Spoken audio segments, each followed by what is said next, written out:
Bien-aimés dans le Seigneur, bonjour. C'est votre frère Bavon Kasongo Badia. Je viens ici partager avec vous cette lecture dans le cadre de notre émission « Je lis pour toi ». Nous sommes dans Josué, chapitre 6 et 7. Si les temps nous sont favorables, on verra si on peut ajouter chapitre 8. Et c'est parti. Quand vous serez, avant que ça parte, quand vous serez libre, faites la continuité de la lecture. Parce que là, je l'ai fait pensant que vous êtes occupés. Notre émission « Je lis pour toi », c'est juste un bras. C'est juste un petit rien pour que tu sois branché.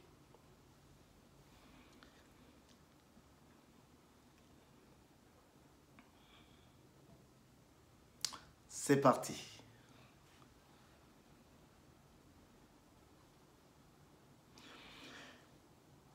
Josué chapitre 6. Je lis au nom du Seigneur Jésus. Jéricho était fermé, barricadé devant les Israélites. Personne n'en sortait et personne n'y entrait. L'Éternel dit à Josué, « Regarde, je livre entre tes mains Jéricho et son roi, ainsi que ses vaillants soldats. Faites le tour de la ville.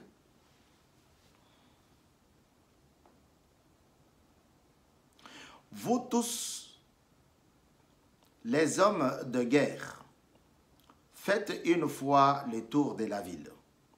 Tu agiras ainsi pendant 6 jours. 7 prêtres porteront 7 trompettes retentissantes devant l'arche. Le 7e jour, vous ferez 7 fois le tour de la ville, et les prêtres sonneront de la trompette. Quand ils sonneront de la trompette, quand ils sonneront de la corne retentissante, quand vous entendrez les sons de la trompette, tout le peuple poussera de grands cris. Alors la muraille de la ville s'écroulera et le peuple montera à l'attaque, chacun devant son roi. Chacun devant soi.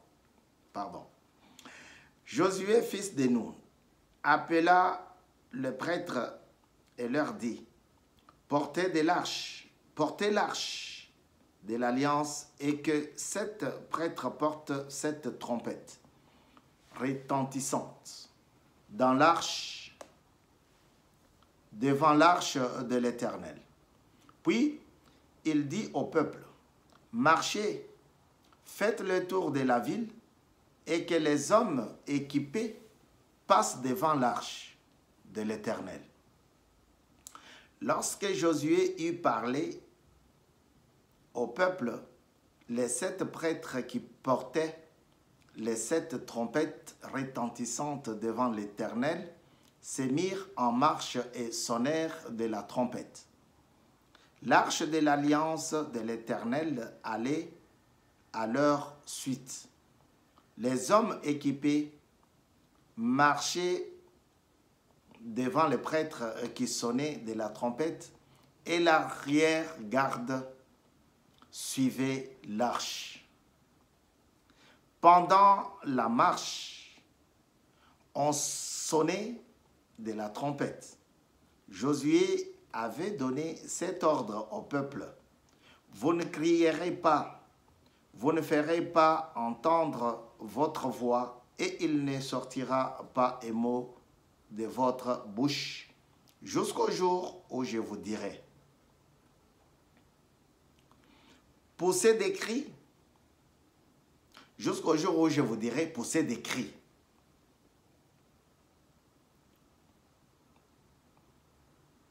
L'arche de l'Éternel fit le tour de la ville. Elle fit une fois le tour, puis on rentra dans le camp et l'on y passa la nuit. Josué se leva de bon matin et les prêtres portèrent l'arche de l'Éternel. Les 7 prêtres qui portaient les 7 trompettes retentissantes devant l'arche de l'Éternel se mirent en marche et sonnèrent de la trompette. Les hommes équipés marchaient devant eux et l'arrière-garde suivait l'arche de l'Éternel. Pendant la marche, on sonnait de la trompette. Ils firent une fois le tour de la ville, le deuxième jour, puis ils retournèrent dans le camp. Ils agirent de même pendant 6 jours. Le 7e jour, ils se levèrent de bon matin, de l'aurore, et ils firent de la même manière 7 fois le tour de la ville.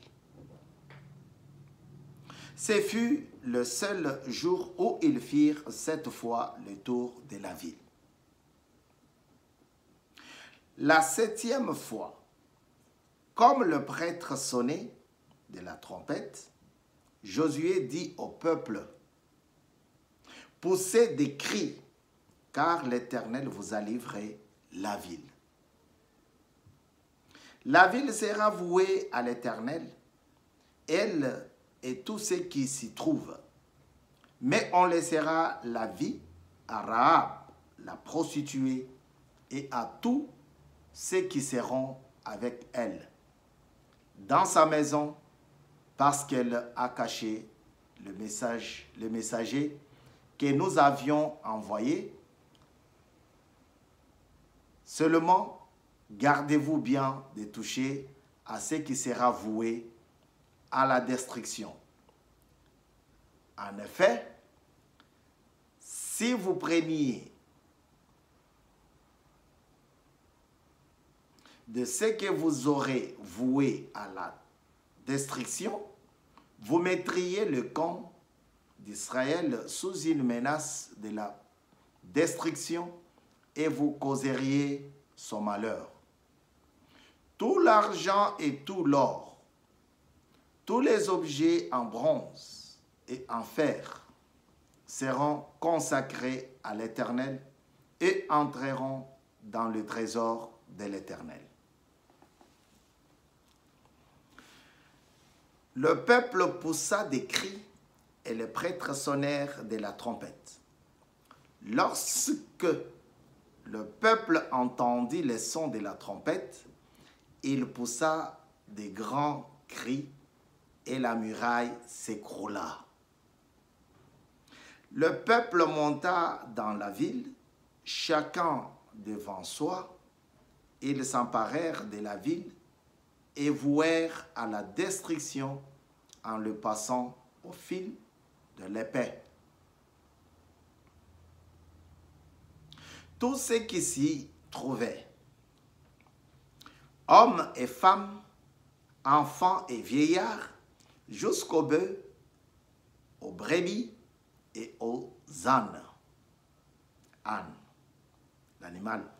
Josué dit aux 2 hommes qui avaient exploré le pays, « Entrez dans la maison de la femme prostituée et faites-en sortir cette femme et tous les siens, comme vous lui avez juré. » Les jeunes espions entrèrent chez Rahab et en firent sortir Rahab, son père, sa mère, ses frères et tous les siens. et tous les siens. Oui, je vois ça souvent sur Facebook, mais les miens, voilà. Et tous les siens. Ils firent sortir tous les membres de sa famille et les installèrent en lieu sûr, à l'extérieur du camp d'Israël. Ils brûlèrent la ville et tout ce qui s'y trouvait. Toutefois, ils mirent dans les trésors de la maison de l'Éternel l'argent, l'or et tous les objets en bronze et en fer. Josué laissa la vie à Rahab, la prostituée, à sa famille et à tous les siens. Elle a habité au milieu d'Israël jusqu'aujourd'hui, parce qu'elle avait caché le messager que Josué avait envoyé pour explorer Jéricho. Ce fut alors que Josué jura: maudit soit devant l'Éternel l'homme qui se lèvera pour reconstruire cette ville de Jéricho.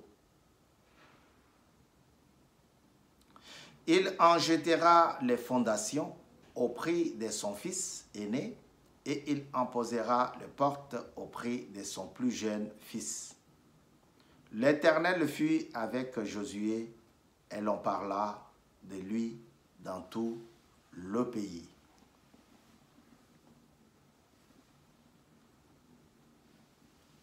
Chapitre 7.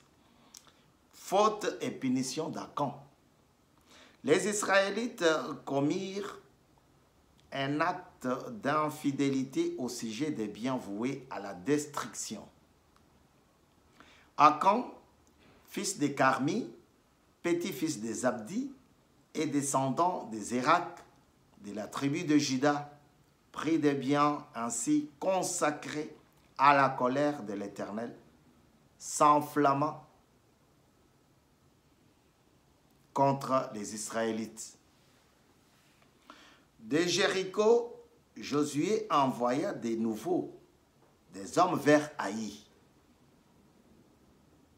qui est situé près de Beth-Aven, à l'est de Bethel. Il leur dit: montez, explorez le pays. Ces hommes montèrent explorer Haï.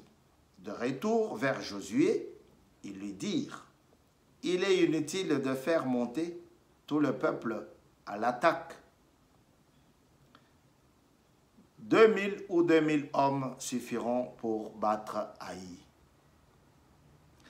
Ne donne pas cette fatigue à tout le peuple, car eux sont en petit nombre.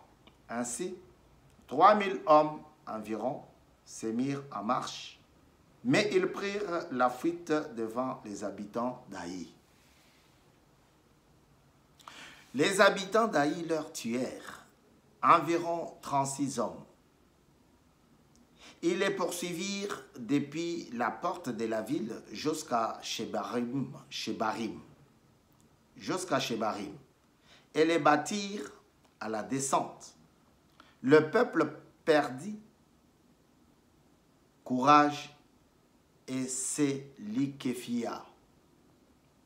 Josué déchira ses vêtements et se prosterna jusqu'au soir, le visage contre terre. Devant l'arche de l'Éternel, il était avec les anciens d'Israël, et ils se couvrirent la tête de poussière. Josué dit: ah, Seigneur, Éternel, pourquoi as-tu fait passer le Jourdain à ce peuple? Est-ce pour nous livrer entre les mains des Amoréens et nous faire mourir?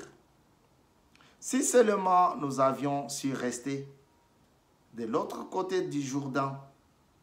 De grâce, Seigneur, que dirais-je maintenant qu'Israël a pris la fuite devant ses ennemis. Les Cananéens et tous les habitants du pays la prendront.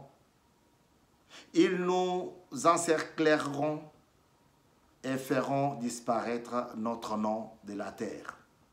Et que feras-tu pour ton nom grand? Quel bon souvenir. L'Éternel dit à Josué, lève-toi, pourquoi restes-tu ainsi prosterné? Israël a péché. Ils ont violé mon alliance, celle que je leur ai prescrite. Ils ont pris des biens voués à la destruction. Ils ont volé et ont mangé, ont menti, et ils les ont cachés parmi leurs affaires. Ainsi, les Israélites ne peuvent plus résister à leurs ennemis. Ils prendront la fuite devant eux, car ils sont sous une menace de destruction. Je ne serai plus avec vous si vous n'éliminez pas l'objet voué à la destruction du milieu de vous. Lève-toi, consacre le peuple, tu ordonneras. Consacrez-vous pour demain. Car voici ce que l'Éternel dit, le Dieu d'Israël. Il y a un objet voué à la destruction au milieu de toi, Israël. Tu ne pourras plus résister à tes ennemis jusqu'à ce que vous l'ayez enlevé du milieu de vous. Vous vous approcherez le matin par tribu, et la tribu que je désignerai, et la tribu que désignera l'Éternel s'approchera clan par clan. Le clan que désignera l'Éternel s'approchera famille par famille. Puis la famille que désignera l'Éternel s'approchera homme par homme. Celui qui sera désigné comme ayant pris des biens voués à la destruction sera brûlé au feu. Lui et tout ce qui lui appartient, pour avoir violé l'alliance de l'Éternel et commis un acte odieux en Israël. Josué s'éleva de bon matin. Il fit approcher Israël par tribu, et la tribu de Juda fut désignée. Il fit approcher les clans de Juda, et le clan de Zérak fut désigné.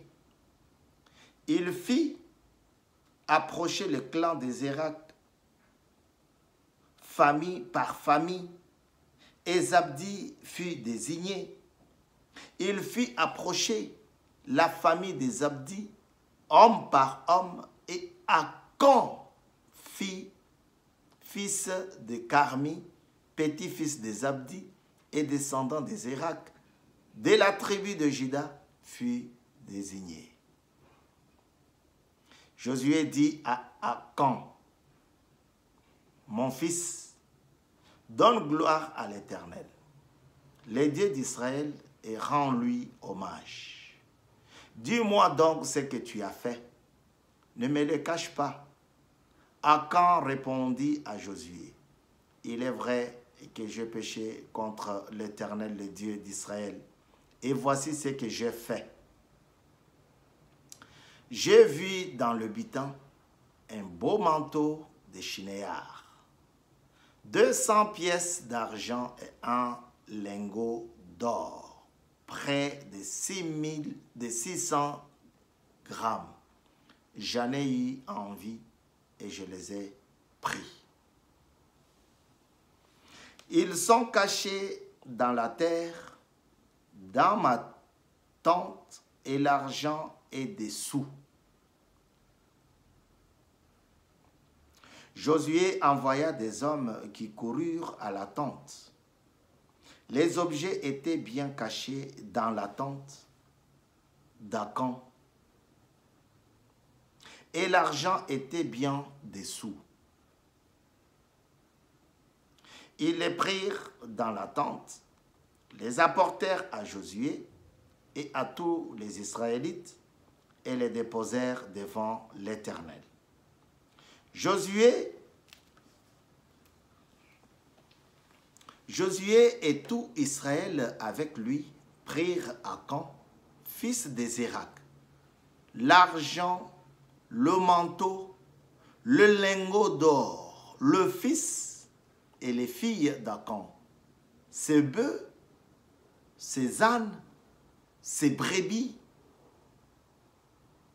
sa tente et tout ce qui lui appartenait. Ils les firent monter dans la vallée d'Acor. Josué dit, « Pourquoi as-tu causé notre malheur? L'Éternel causera ton malheur aujourd'hui. » Et tout Israël lapida Akan. On les brûla au feu, on les lapida et l'on éleva sur Akan un grand tas de pierres qui subsiste encore aujourd'hui. L'Éternel renonça alors à son ardente colère. C'est à cause de cet événement qu'on a appelé jusqu'à aujourd'hui cet endroit Vallée d'Acor. Vallée d'Acor. Vallée d'Acor. Parole du Seigneur.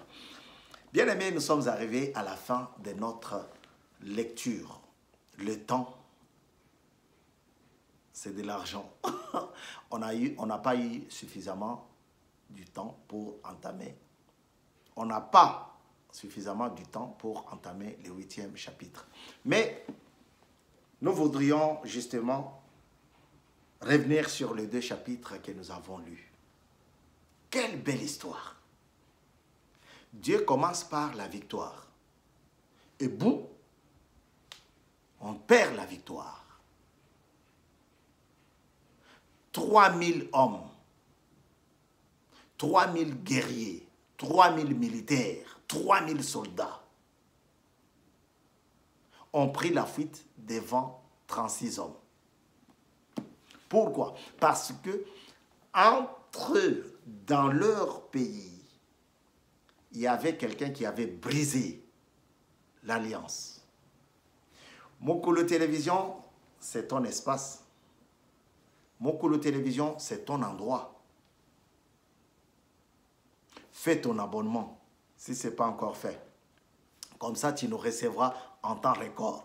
Alors, ici, l'Israël a perdu la bataille parce qu'il y avait un monsieur Akan, un monsieur qui avait brisé l'alliance. Et Dieu était en colère. Mais quand on a repris courage pour dire ce qui s'était réellement passé, Dieu a enlevé sa colère et il a béni. Peut-être que tu es dans le même cas qu'Akan. Va voir ton Seigneur. Matthieu 6 dit, rentre dans ta chambre et cherche la face du Seigneur. Que l'Éternel bénisse ces moments et qu'il nous apporte beaucoup de sagesse. Au nom de Jésus, Amen. C'était votre frère Bavon Kassongo Badia dans cette émission « Je lis pour toi ». Continue la lecture si tu n'es plus occupé. Aujourd'hui, le 2 mai 2021. Le 2 mai 2021, nous sommes arrivés à la fin de notre émission.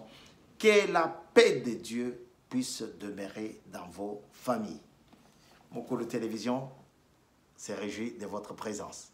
Ciao!